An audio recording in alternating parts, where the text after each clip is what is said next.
many years and a friend of my political mentor, Mr. Theodore Hinson. But I remember one thing about Mr. Hinson was the involvement and engagement of young people in civic issues, but also in politics. And certainly I want to extend my hand to each and every one of you to continue doing what you're doing, serving the community. And many of you were out there with us with the Camden Clean campaign, and some of you found out I had a little artistic ability in tribute and salute to young urban leaders. But I want you to consider also ultimately running for public office. While it may not be glamorous every day, I can tell you that if you are truly committed to changing your community and changing the environment, and you're willing to stand in the gap and make sometimes the difficult decisions, it is rewarding at the end of the day. Many have asked me, why would you leave the Senate and come to Camden? And, my response was, why not? Camden really is the reason why I got involved in politics from the very beginning. Something that I said I would never do, get politically involved. But as I grew older and somewhere around the age of 26, I saw that getting involved politically and also with the community was a way to change Camden, and I'm committed to that goal. We've been dealing with, as you're reading in the paper, the budget, and right now the public safety issue, trying to avert laying off 180 police officers and 67 firemen. And actually we've been in union negotiations all day, and we will continue in those negotiations. There's been some productive and positive discussions around the issue of putting residents first. So from that standpoint, I'm very, very hopeful and optimistic that at the end of the day we will arrive at some sort of consensus that will minimize the impact to the layoff plan, again keeping the residents in mind. There was a question raised, why would she have a holiday parade while we were going through the issues with the budget? And my response was simply this: why should children and families suffer? Really Christmas is for the children, and there should be no child without a toy on Christmas. And as we opened up the Camden Children's Garden later that day, you could see the smiles on the children's faces, the opportunity to have a picture with Santa and to walk away with a toy. That, in my opinion, was rewarding in spite of the criticism that came with launching a parade, albeit not from city funds. There's so much more that needs to be done with Camden, and Camden is not going to be fixed overnight. So, I don't want to give any false hopes. And as Sean, I think, indicated in his comments, I try to be very transparent, forthright, and honest. Telling the truth is not always popular. Sometimes telling the truth gets a lot of flyback. But again, there's nothing to hide with my administration. I'm trying to be as open as possible and to put, all of the information on the table so that the community is informed about what the challenges are to Camden, not just with the budget, but with a myriad of issues. I would like to see young urban leaders become even more so involved. If there are members of the organization that would like to serve on many of the boards and commissions, we can work that through Mr. Brown, because there are volunteer opportunities available. That, I want you to know, is an ongoing open door policy that I have with you.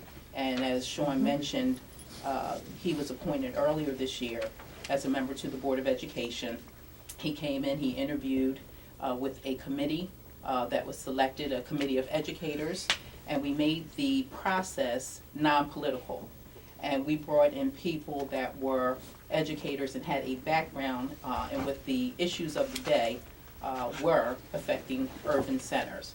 And he was recommended to me by the committee among 5 individuals that were recommended. I think Sean came in maybe number 2 of the list.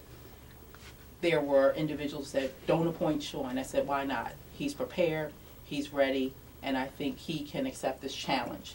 And I put him forward. Mr. Barkley most recently indicated his desire to serve on the zoning board and possibly some other venues. We put his name forward. And again, the point that I'm making is we need to start somewhere with young people getting involved in the process of government, and you learn government at various levels. Many of you have probably read my bio, and you see that I've served on nonprofit boards, I've served in government, I've worked in government, and that's how I've acquired much of my experience on the job training, if you will, and have balanced it with my academic studies at Rutgers with my degree in business and minor in accounting. In fact, I prefer to do numbers all day because I like accounting and like budgets. But as I indicated, it's really a lot of work that needs to be done in the city, and I need your help. And if you have ideas on what we can do to make our city much better, I certainly open up the floor to your questions, but certainly your ideas. We all have a vested interest in Camden, and I believe in the concept that leaders create other leaders. So I know that part of my legacy and my challenge is to create other leaders that as I move on, we leave Camden in a better place, but also with individuals in the pipeline that can step up and carry on the work of Camden. The budget is one piece that we're dealing with, and I'm confident that we'll get that behind us. We'll be rolling out economic development initiatives in the very near future, certainly for 2011. And I've also heard some of the comments of Mr. Felix Moliere about revenue generators, and I want you to know that we are working on some revenue generators that will be introduced for the new year. Right now, we have to solve the issue of public safety because the citizens come first. We have to get through this budget crisis, but know that there is a short-term plan and also a long-term plan that is being compiled to address Camden's structural deficit. We are in communication with the state of New Jersey because we are not going to solve that issue overnight. Similar to what President Obama is dealing with at the federal level, where folks' expectation levels were so high up here, and it takes time to work through the politics and the dynamics of getting consensus and getting your legislative body to endorse or to vote on the ideas that you think are going to change society. It's no different on the local level. Politics plays into everything that we do, and we have to find that way of navigating it, building consensus, and moving Camden forward. But having said that, let me open up to questions. I think there's some questions that young urban leaders may have for me and or comments, and I'll leave that up to Sean if you want to direct. Sure. Who's going to go first? I want to, this is what my mom would do, and I'll do it too. Start with the youngest person, Isaiah. Mm-hmm. I know he has something written. I don't know if you want to read it or just give it to her and speak off the top of your head, but if any questions or issues you have. And I'm a real down-to-earth person, so you can really, don't be shy. I want to speak a little bit about Isaiah too, but before he starts talking. So in Whitman Park, we did a tree planting of about like 50 trees along the street, and these trees